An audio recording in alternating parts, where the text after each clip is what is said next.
आता पाहणार आहोत टॉप 9 बातम्या मुंबई आणि उपनगरातल्या। समूह पुनर्विकास प्रकल्पांतर्गत अंधेरी पश्चिम इथल्या ऐतिहासिक गिल्बर्ट हिल परिसराचा कायापालट होणार। गिल्बर्ट हिलचा पुनर्विकास धारावी मॉडेलनुसार करण्याची मागणी। पावसाळी आजारांवर नियंत्रणासाठी मुंबई महापालिकेची तयारी। डेंग्यू मलेरिया सारख्या आजारांना आळा घालण्यासाठी बीएमसीच्या उपाययोजना। रुग्णालयांमध्ये राखीव खाटांची व्यवस्था। हुतात्मा स्मारकाच्या दुरवस्थेवरून बीएमसीत सत्ताधारी आणि विरोधकांमध्ये खडाजंगी। ठाकरेंच्या नगरसेवकांनी स्मारकाच्या दुरावस्थेकडे सभागृहाचं लक्ष वेधलं। महापौर रितू तावडे यांच्याकडून स्मारकाच्या दुरुस्तीबाबत तातडीनं अहवाल सादर करण्याचे निर्देश। मुंबईत सलग तिसऱ्या दिवशी तापमानाचा पारा 35 अंशांवर। मुंबई उपनगरात तीव्र उकाडा जाणवणार। ठाणे वगळून इतर जिल्ह्यात संध्याकाळी पावसाचा इशारा। वसई विरार महापालिकेसह जिल्ह्यातील विविध नगरपालिकांमध्ये 10 ते 15 वर्षापासून कंत्राटी पद्धतीने सेवा बजावणाऱ्या कर्मचाऱ्यांना कायमस्वरूपी सेवेत सामावून घेण्याबाबत राज्य सरकार सकारात्मक। पालघरचे पालकमंत्री गणेश नाईक यांच्याकडून मंत्रालयात बैठक घेणार असल्याचं आश्वासन। ठाण्यातील वॉर्ड 4 मध्ये ज्येष्ठ नागरिकांचं आंदोलन। रस्त्याच्या अडचणी विरोधात ज्येष्ठ नागरिकांचं आंदोलन। अनेक वर्षांपासून रस्ता होत नसल्याचा केमिकल खरेदीच्या बहाण्यानं 20 लाखांची फसवणूक। लष्कराचे अधिकारी सांगत सायबर ठगांनी घातला गंडा। नामांकित कंपनीची 20,88,000ची आर्थिक फसवणूक केल्याचा प्रकार समोर। रांजई धरणाची पातळी खालावली। 30 जूनपर्यंतचाच साठा शिल्लक। उरणकरांना पाण्याचं टेन्शन। मुंबईच्या विक्रोळीजवळ गांधीनगर पुलावर कारला आग लागल्याची घटना। आगीत कार संपूर्ण जळून खाक। कारला दुसऱ्या वाहनाची धडक बसल्यानंतर तांत्रिक बिघाडामुळे आग लागल्याची माहिती। आता पाहणार आहोत टॉप 9 बातम्या पुणे जिल्ह्यातल्या। पुण्यात काल 41.4 अंश सेल्सिअस कमाल तापमानाची नोंद। 2016 नंतर मे महिन्यातील सर्वाधिक कमाल तापमानाची नोंद। दिवसभर उन्हाच्या झळांसह रात्री जाणवत असलेल्या उकाड्यानं पुणेकर हैराण। निलेश घायवळ टोळीतील एका गुंडाला पुणे पोलिसांच्या गुन्हे शाखेकडून अटक। गुरुदत्त गुणाजी साळवे असं अटक केलेल्या आरोपीचं नाव। पिंपरी चिंचवडमधील 5 अनधिकृत धार्मिक स्थळांवर कारवाई। चिखली कुदळेवाडी परिसरात मध्यरात्री धार्मिक स्थळांवर बुलडोझर कारवाई। पोलिसांच्या बंदोबस्तात महापालिकेकडून 21 बांधकामं जमीनदोस्त।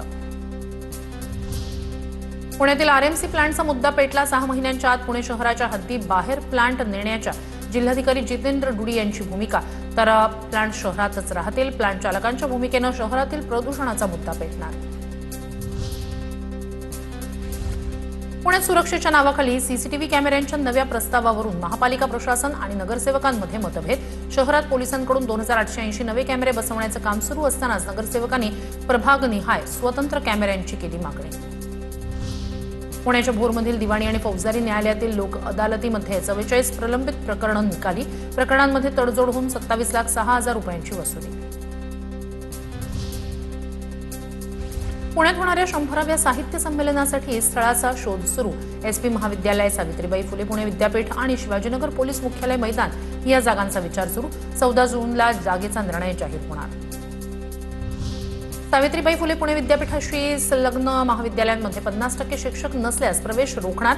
संलग्न महाविद्यालयांना सावित्रीबाई फुले पुणे विद्यापीठाचा इशारा। मुदत देऊनही माहिती न भरल्यानं 18 मे पर्यंत माहिती भरण्याचे आदेश। टॉप 9 बातम्या जिल्ह्यांमधल्या।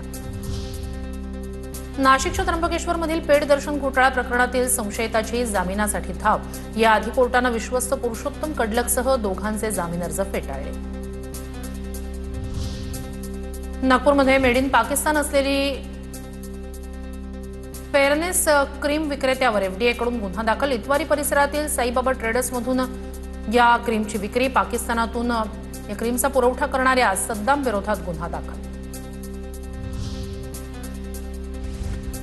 धाराशिवमध्ये हशीश ऑइल तस्करी प्रकरणातील मुख्य सूत्रधाराच्या मुसक्या आवळल्यास आणि गुन्हे शाखेच्या पथकाकडून ओडिशाच्या नक्षलग्रस्त भागातून एकाला अटक।